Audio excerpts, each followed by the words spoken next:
नमस्कार, स्वागत आपका राधे टीवी के इस बुलेटिन में। मैं हूं आपके साथ पारुल और इस वक्त खबर आ रही है भोपाल से, जहां ज्योतिरादित्य सिंधिया को अहम जिम्मेदारी दी गई है। बड़ी जिम्मेदारी ज्योतिरादित्य सिंधिया को मिली है। बीजेपी ने बंगाल चुनाव में स्टार प्रचारक बनाया है। बंगाल में बीजेपी के लिए प्रचार करेंगे सिंधिया। एक बड़ी जिम्मेदारी ज्योतिरादित्य सिंधिया को बंगाल में मिली है।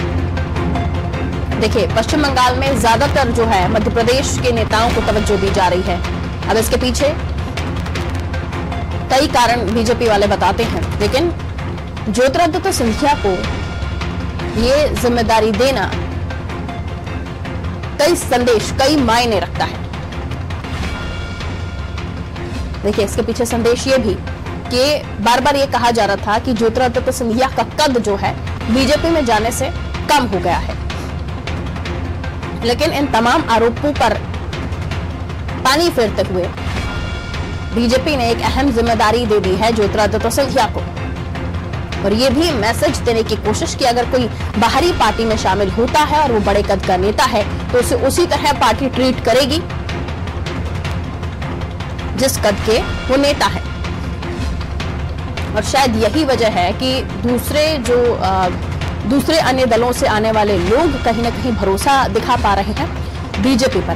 प्रभु पटेरिया जो हमारे एसोसिएट एडिटर हैं, हमारे साथ इस वक्त फोन लाइन पर मौजूद हैं। प्रभु जी, सिंधिया को बड़ी जिम्मेदारी, और इस जिम्मेदारी के साथ ही कई लोगों को कई बड़ा संदेश। बिल्कुल पारुल, ये भारतीय जनता पार्टी ने सिंधिया को पश्चिम बंगाल के चुनाव प्रचार में स्टार प्रचारक बना के संदेश देने की कोशिश की कि भारतीय जनता पार्टी में जो दूसरे दल से लोग आते हैं उनको भी उतना ही सम्मान मिलता है जितना सम्मान उनकी पार्टी के नेताओं को मिलता है। और सिंधिया का जो कद है, उनका जो ग्लैमर है, उसका उपयोग भारतीय जनता पार्टी वहां पे करना चाहती है। और ये एक रणनीति के तहत ही भाजपा ने संभवतः ये किया होगा कि पहले 3 चरण के लिए सिंधिया को चुनाव प्रचार से दूर रखा। अब वो जो जहां पर ध्रुवीकरण ज्यादा होना है उन सीटों पर अब चुनाव होने वाले हैं, तो वहां के लिए सिंधिया को उन्होंने रखा है जो हिंदुत्व का एक चेहरा माने जाते हैं।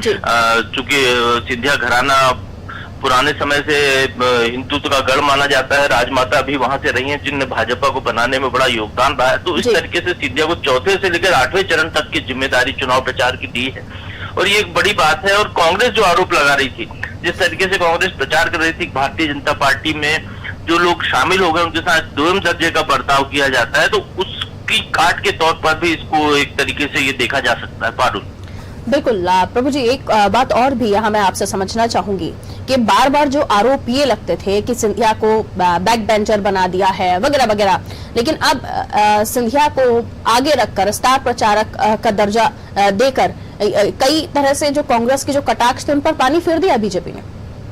स्वाभाविक तौर पर कांग्रेस के जो आरोप थे उसको भारतीय जनता पार्टी ने नलिफाइड कर दिया है स्टार प्रचारकों की सूची बना के। और जहां तक सिंधिया को पद देने की बात है या कद उनको भारतीय जनता पार्टी में देने की बात है, तो ये बिल्कुल तय है कि सिंधिया को केंद्रीय मंत्री बनाया जाएगा।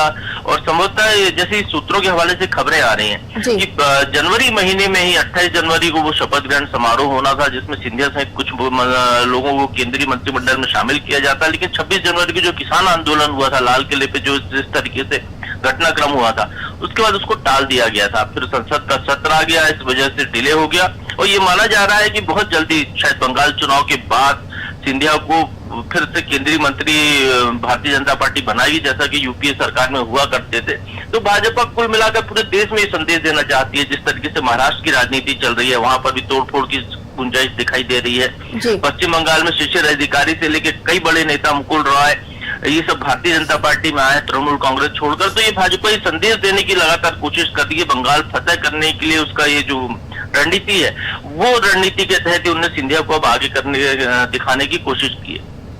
बिल्कुल, और जो लोग अगर ये सोचकर आना भी चाह रहे थे पार्टी में कि वो क्योंकि किसी दूसरे दल में नहीं रहना चाहते और वो बीजेपी में अगर स्विच भी करते हैं, तो ये साफ है कि बीजेपी का नेचर वैसा ही है, हर कार्यकर्ता, हर नेता के साथ, चाहे वो किसी दूसरे दल से आकर पार्टी को ज्वाइन कर रहे हो। यानी जो अगर अभी भी कतरा रहे होंगे कि हम अगर पार्टी में जाएंगे तो हमें किस तरह से ट्रीट किया जाएगा, अब उनके भी कई गिले शिकवे दूर हो जाएंगे। सर, स्वाभाविक तौर पर पारुल, इससे बाकी लोगों को एक रास्ता दिखता है कि उनको लगता है कि भारतीय जनता पार्टी में यदि वो जा रहे हैं तो वहां पर उनको सम्मान मिलेगा, और ये भाजपा की अपनी एक रणनीति के तहत ही ये पूरा काम हो रहा होगा। इस तरीके से पार्टी के लोग पूरी रणनीति बनाना है चुनाव जीतने की, तो ये एक संदेश देने की, जो मैंने पहले भी कहा, संदेश देने की कोशिश है, क्योंकि सिंधिया का प्रभाव जिस तरीके से हिंदी बेल्ट में है, खासकर मध्य प्रदेश में कहे, और जिस तरीके से राजशाही में उनका दबदबा है, और अब जो चुनाव होने वाले हैं तो वो नॉर्थ बंगाल